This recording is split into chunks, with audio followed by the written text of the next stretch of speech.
I might be headed for a bit of a disaster of a race. This could be the one that goes wrong. So it's the Wilmslow 10k tomorrow. Ben and I both did last year, and then he entered this year's edition again a few weeks ago. And I was like, well, we're going there for you, I might as well enter it too. That was before realizing that it was going to be very warm this weekend, well, this whole week, for our British standards. We're not used to it here, we're not acclimatized to these temperatures, and also Mother Nature is expected to turn up any moment. And I think I can cope with either racing in the heat or on the wrong time of the month. At the same time, don't know if I can cope. And add to that the fact that I won't have fresh legs because I've not been tapering for this race. I did stack some big weeks of training lately, like the past 3 weeks it was 96.5, 100 and then 100 again kilometers last week. This week so far, after 2 days run, I'm on 58 kilometers. This is definitely not a hardcore taper for me for race week.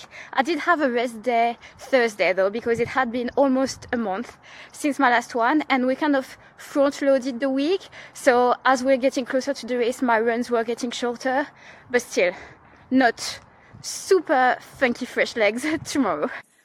Right, so it is going to be 21 degrees tomorrow morning in Wilmslow when we start the race, and then closer to 23 degrees when we finish, which obviously is not incredibly warm. It is fine to walk around, but can get unbearable when you're running hard. I mean, I did race the Park Hall 5k in warmer conditions, but it was only a 5k. If it had been double the distance, I really would have struggled, which is why I'm quite nervous for tomorrow. And it looks like it's going to be proper sunny, like not a cloud in sight on this forecast.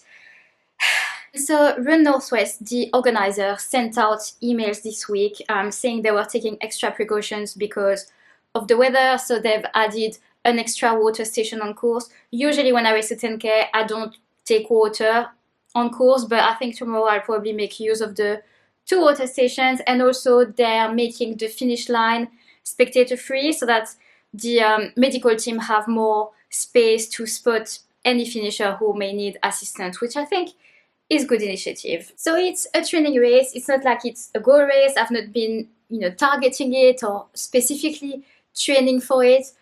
But still, I'd really like to have a good race experience, and that's what I'm scared of, because I think tomorrow, might not go really, really well. And of course, nobody wants that, whether or not it's an A race or not. And also, I'm already almost frustrated in advance because I think at the minute I'm quite fit and I could run a good time, but not in tomorrow's conditions.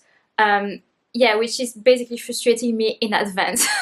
But these are not valid excuses for me not to race tomorrow. And also, who knows, it is entirely possible that maybe I'm making it worse in my head than it will be in reality tomorrow. Maybe I'll be able to cope okay with the heat. Maybe it won't be that bad. Maybe I'll run a decent time. You never know. Last year, I ran 39:05 cheap time. So at the time, my PB was 38:26. So what is that? That was 39? I was 39 seconds slower. So the first half is pretty fast. It is overall downhill. Second half, not quite the same. It is overall more challenging.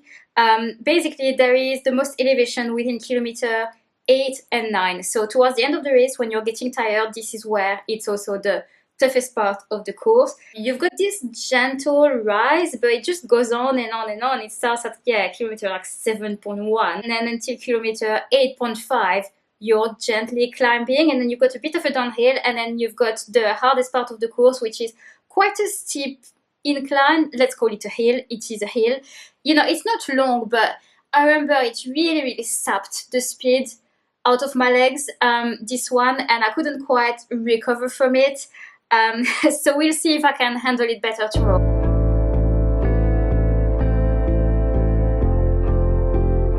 Almost 9 p.m. now, and we just got to Wilmslow. We are spending the night close to the race to make our life easier tomorrow morning. I found this little house. I mean, it's the annex of someone's house on booking.com. It is lovely. The only thing is that I realized after booking that there is no kitchen, and tonight we didn't want to be eating out. We wanted to cook our own food, which is why we couldn't come any earlier. So we had dinner at home and then we drove here. So now we're gonna get ready for bed and I will see you tomorrow morning.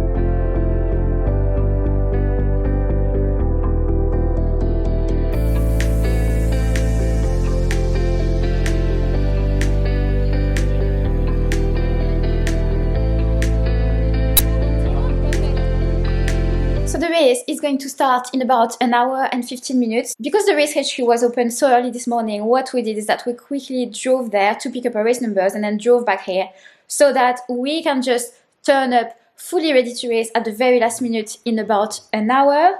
That's the plan. I'll have my camera with me on the course. I should be able to get at least a little bit of footage for this vlog and I will debrief afterwards. We'll be starting the main race at 9:15. Now to station.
Stick before in me.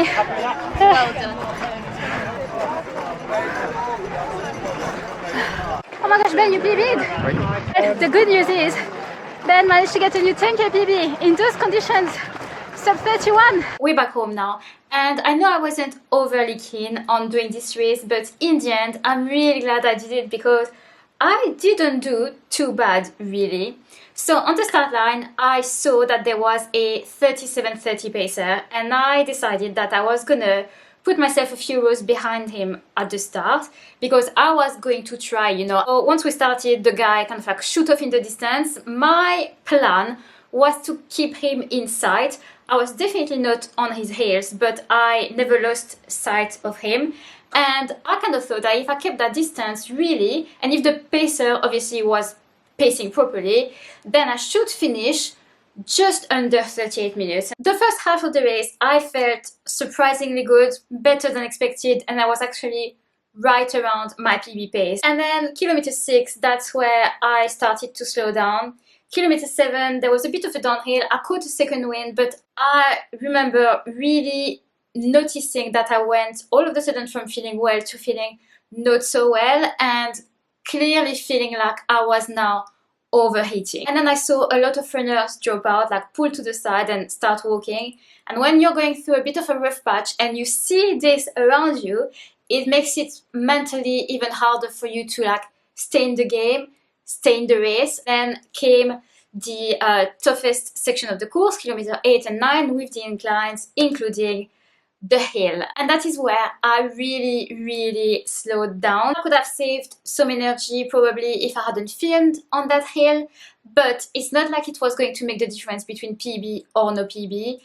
Today was not an A race, it was a training race, and actually filming was a bit of a distraction for me out on the course, so I decided to lean on that because I don't think it made, you know, a big difference. So I made it to the finish in a time of 38:10. That's my cheap time, and it's kind of better than what I thought I could do today. When I woke up this morning, I wasn't feeling amazing, and I was like, oh, might be a tough day.